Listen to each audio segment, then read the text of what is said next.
and radio tower, and destroyed part of the Babi Yar Holocaust Memorial. Apartment buildings outside of Kyiv were hit, partially collapsed.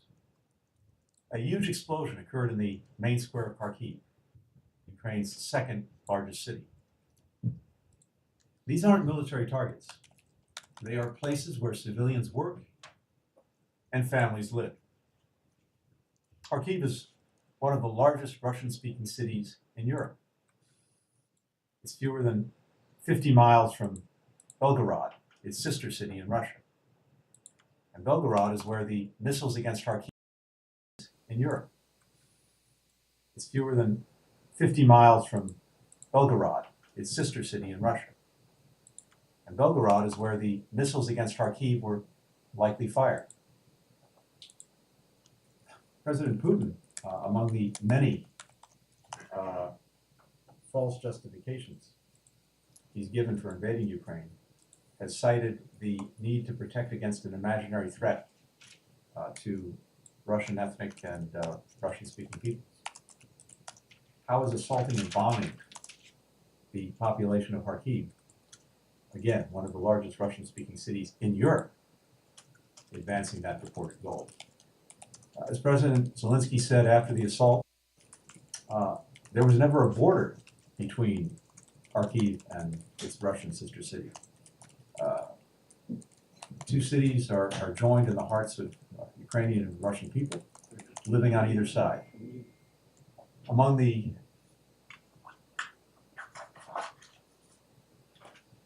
great damage we see from war, we're seeing that in Kharkiv.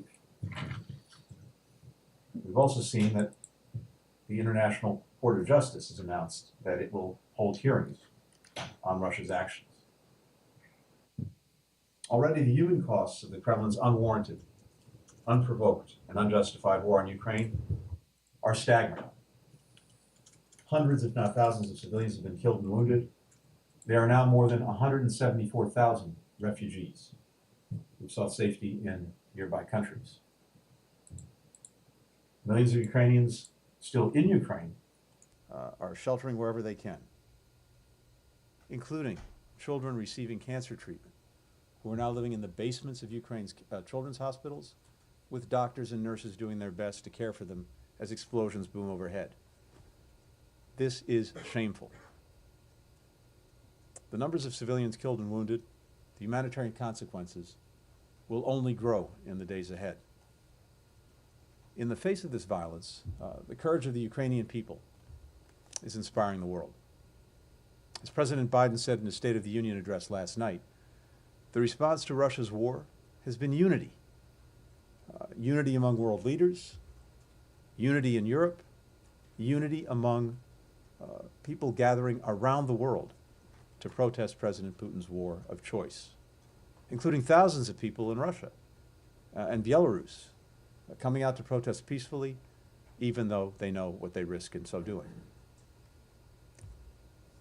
Because the Biden administration dedicated its first year to repairing and rebuilding our alliances and partnerships in Europe and around the world, and because we spent the better part of the past several months raising alarms about looming Russian aggression, declassifying and sharing our intelligence nearly in real time, and relentlessly exposing President Putin's lies, we were ready.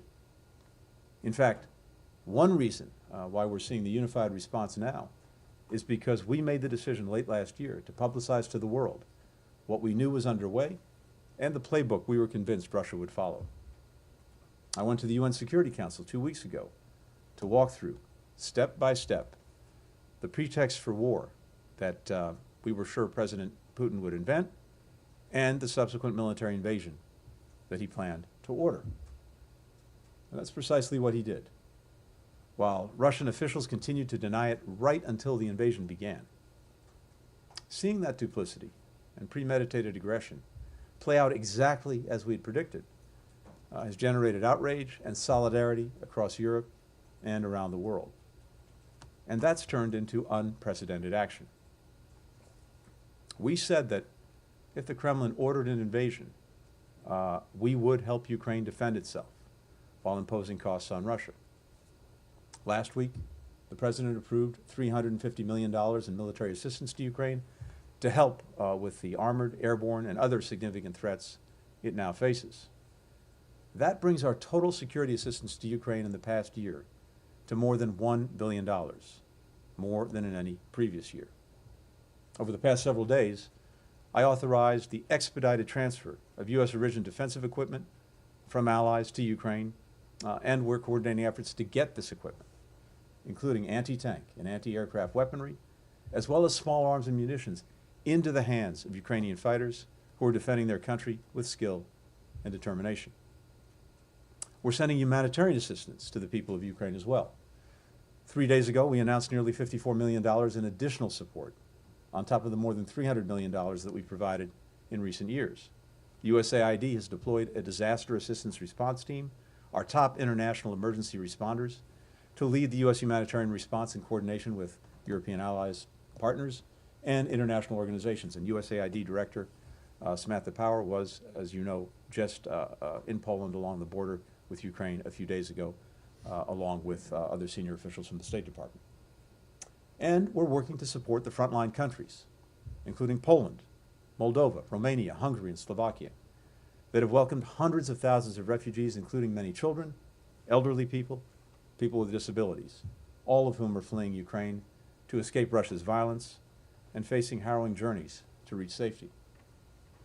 We and our allies and partners will work to keep people safe, manage the flow of refugees, keep border crossings open, and provide critical supplies. At the same time, we're holding Russia accountable, including Russia's economy. Back on December 1st, I said that Russia would face massive consequences for attacking Ukraine, including severe and lasting economic costs. The United States and more than 30 allies and partners, representing more than half the world's economy, have made good on that commitment, with powerful sanctions and export controls on Russia, including additional actions just today. We've now sanctioned most of Russia's largest financial institutions and its sovereign wealth fund. The European Union removed key sanctioned Russian banks from the SWIFT international payments network. We've restricted Russia's ability to seek funding beyond its borders. 13 of the most critical Russian state-owned enterprises, including Gazprom, are now extremely limited in raising money through the U.S. market. We've imposed sanctions on individuals, including President Putin, other members of Russia's Security Council, and elites and their family members.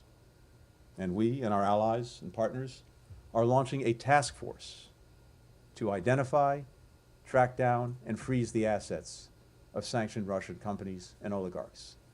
We will freeze and seize their yachts, their private jets, their opulent estates in world capitals. Today, we're also imposing sweeping sanctions on Russia's defense sector.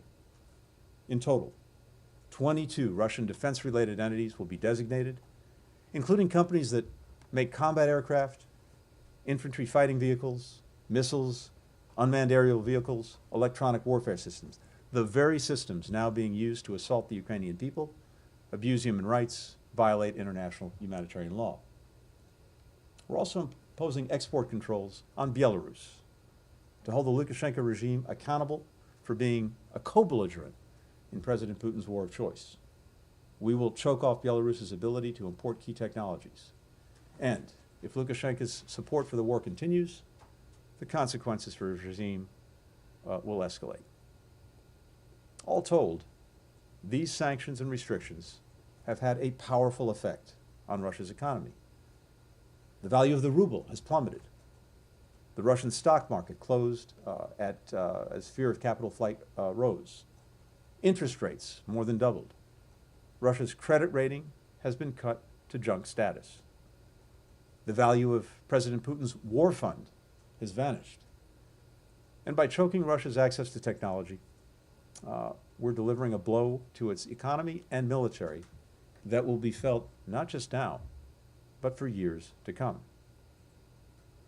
President Putin may have assumed that the United States and our allies were bluffing when we warned of massive, unprecedented consequences. But, as President Biden likes to say, big nations can't bluff. The United States doesn't bluff, and President Putin has gravely miscalculated. As President Biden made clear last night, this is President Putin's war. This isn't the Russian people's war.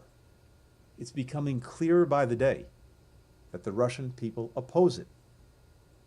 Members of the Russian military oppose it and had no idea what they were being sent to do.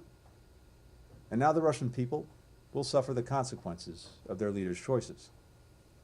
So, my message to the people of Russia, if they're even able to hear it, as the Kremlin cracks down even harder on media outlets reporting the truth, my message is that we know many of you want no part of this war. You, like Ukrainians, like Americans, like people everywhere, want the same basic things. Good jobs, clean air and water, the chance to raise your kids in safe neighborhoods, to send them to good schools, to give them better lives than you had. How in the world does President Putin's unprovoked aggression against Ukraine help you achieve any of these things? How is it going to make your lives better? The economic costs that we've been forced to impose on Russia are not aimed at you. They're aimed at compelling your government to stop its actions, to stop its aggression.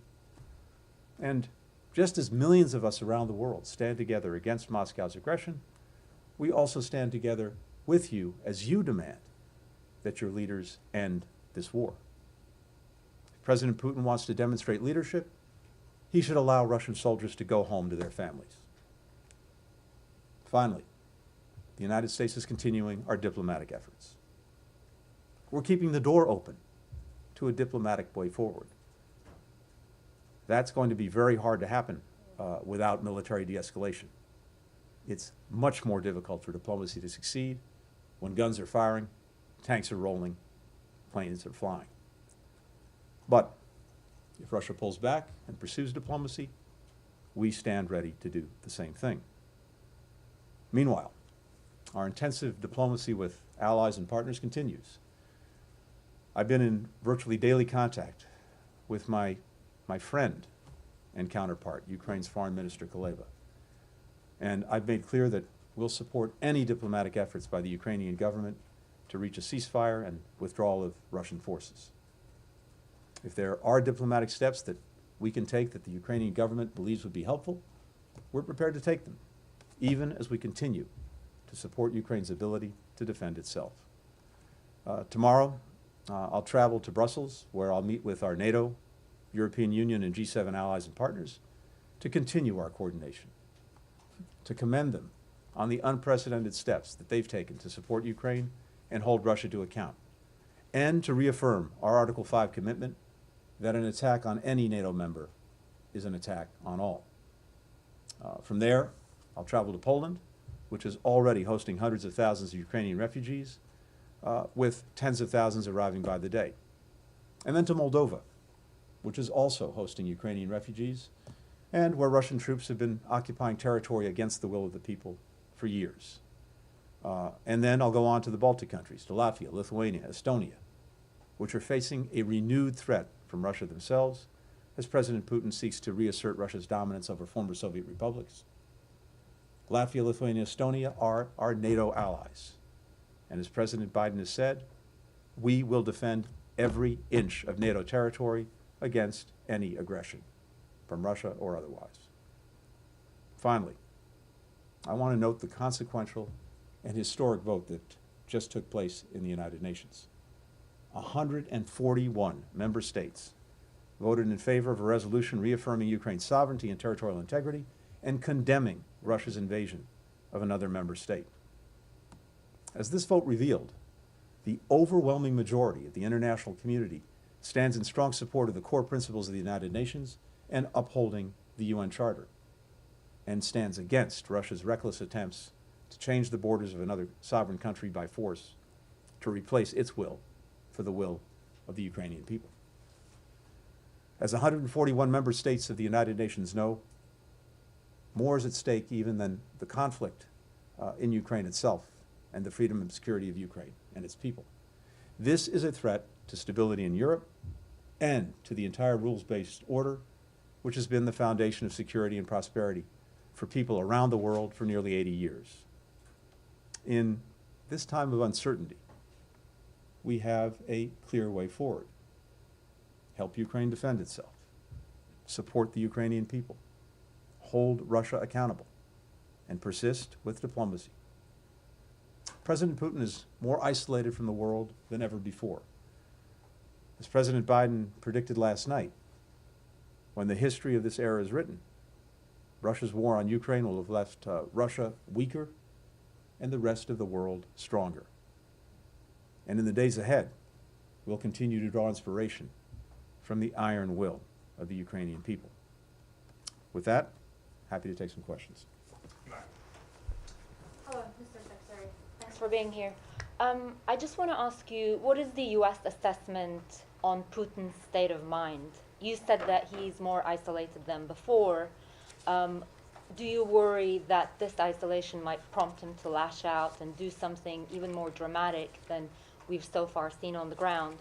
And I also want to ask you, I'm sure you've seen that there are Americans who have expressed their desire to go and join the fight in Ukraine. What is your message to them? Thank you. Thanks. I can't put myself in President Putin's mind or state of mind. All that we can focus on are the actions that he's taking and our response to those actions. I said before, one of the Achilles heels of autocracies is the inability to speak truth to power. I don't know who said what to President Putin before he launched this aggression. I don't know who's saying what to him now. But again, all of that is speculation. We can't put ourselves in his mindset. All we can do is what we're doing, which is to be very clear in how we'll respond to the actions that he takes, to continue to work in unity with allies and partners in support of Ukraine, in defense of Ukraine, to help its people, to help those who've been forced to flee, and if there are any diplomatic opportunities to pursue those. But we're focused less on what President Putin thinks or may think, and more on what he does.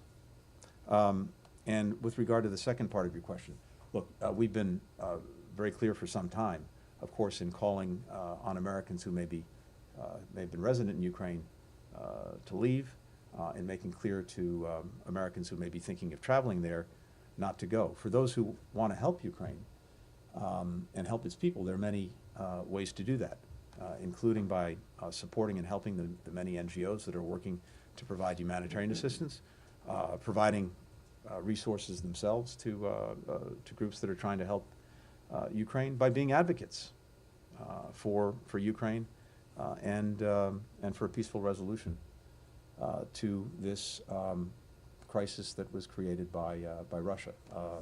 Those are the most effective ways that people who want to help can do so. Andrew. Mr. Secretary, you just quoted the president saying big nations don't bluff. Mm-hmm. Do you think that President Putin is bluffing by putting his nuclear forces on alert? And I had another question, if you don't mind. Are you surprised that we have not seen more? We've seen some denial of services, but are you surprised that we have not seen a more massive cyber attack against Ukraine or against other of the NATO nations or against us? Do you think that the legislation that just passed improves our ability to defend against such attacks? And if I could impose on you one more question. I talked today to Daria Kaleniuk, who is part of the president in your democracy summit this year. And you know how passionate she is, perhaps you saw her questioning. And she says that despite everything that has been done, and I would say it's an extraordinary amount of coordination and agreement with the allies, it's not going to get there in time. That convoy is sitting outside Kyiv and poised to encircle Kyiv, and they're not going to get those supplies. What more can be done to help those people? Andrew, thank you. let me take them in not quite reverse order. First, just on the cyber piece, two things. First, yes, the legislation that you referred to is extremely helpful.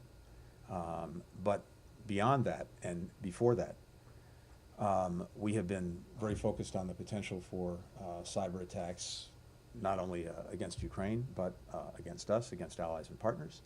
We've been working for months, first with Ukraine, and also among ourselves, to harden, to sharpen defenses. All of that work is very much underway, including with the private sector. And so I think we have to be very much on guard about that possibility. We are. With regard to assistance to Ukraine, here's what I can tell you.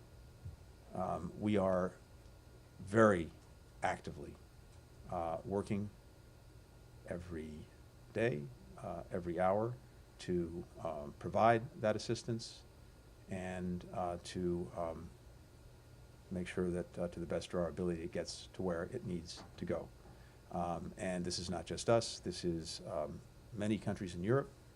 We're coordinating a lot of efforts to do that, and my own assessment right now is that the vitally needed assistance is getting to where it needs to go. With regard to President Putin's statements on Russia's nuclear posture, first, as you know, Russia and the United States have long agreed that the actual use of nuclear weapons would be devastating and have devastating consequences for the entire world. And as we've stated many times, including earlier this year, following the meeting between President Biden and President Putin in Geneva, both of our countries have stated that a nuclear war cannot be won and must never be fought. That was a key reaffirmation coming out of the meeting between President Biden and President Putin back in June. Provocative rhetoric about nuclear weapons is the height of irresponsibility. It's dangerous. It adds to the risk of miscalculation. It needs to be avoided. We've assessed President Putin's directive and his statements, and at this time we see no reason to change our own alert levels. Thanks. Matt. Mr. Secretary, thank you. You mentioned the vote in the UN, which was by, it was overwhelming, as you said. And the countries that voted against, the 5 countries who voted against, no surprise, Belarus, Eritrea, North Korea, Syria, and Russia.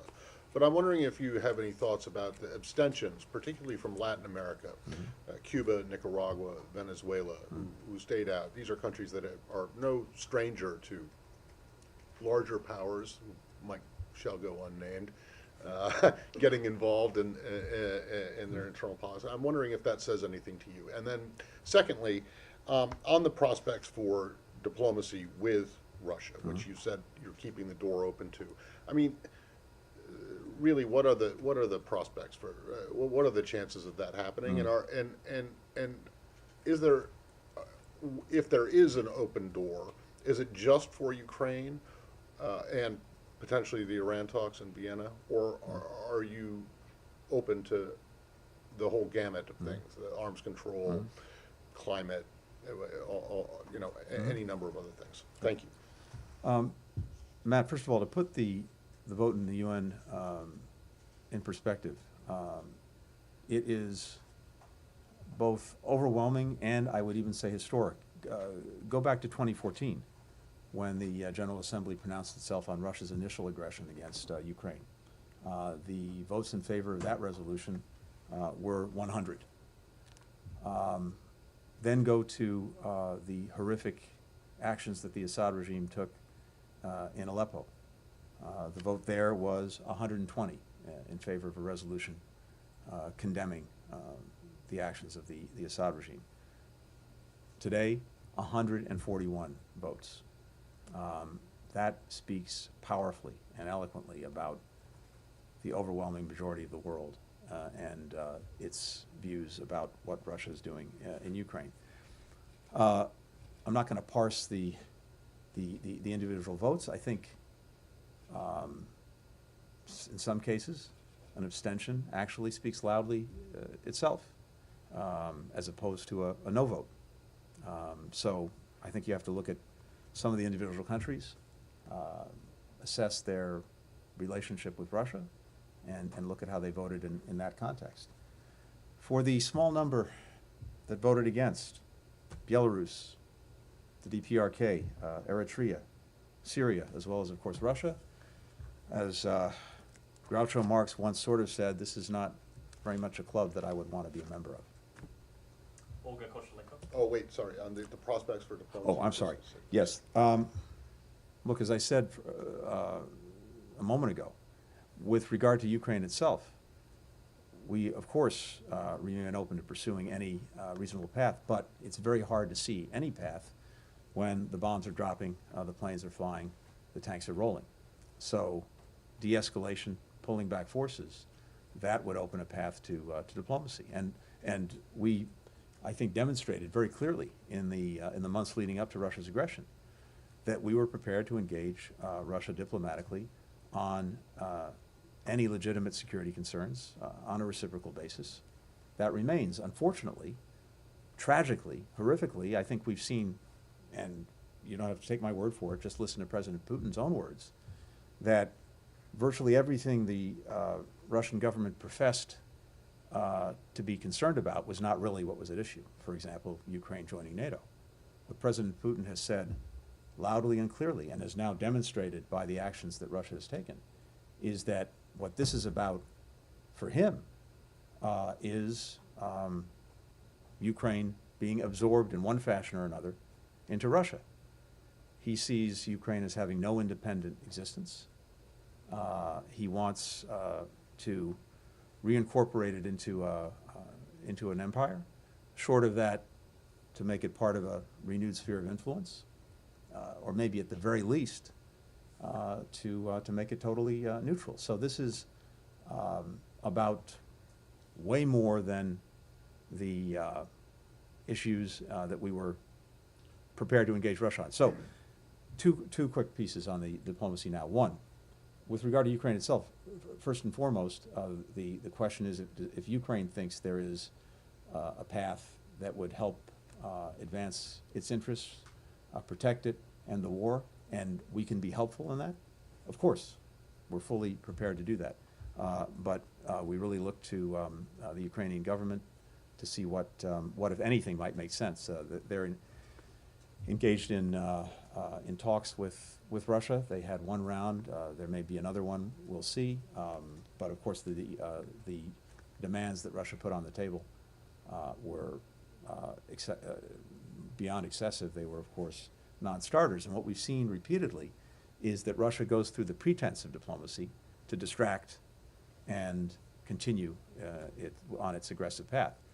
More broadly, even as we've imposed and continue to impose massive costs on Russia for its aggression and actions in Ukraine, if we determine that there are areas that it's in our interest to continue to pursue, and that in one fashion or another may involve some engagement from Russia, we'll continue to pursue that. We're not going to let Russia dictate in any way what's in our interests and how to pursue them.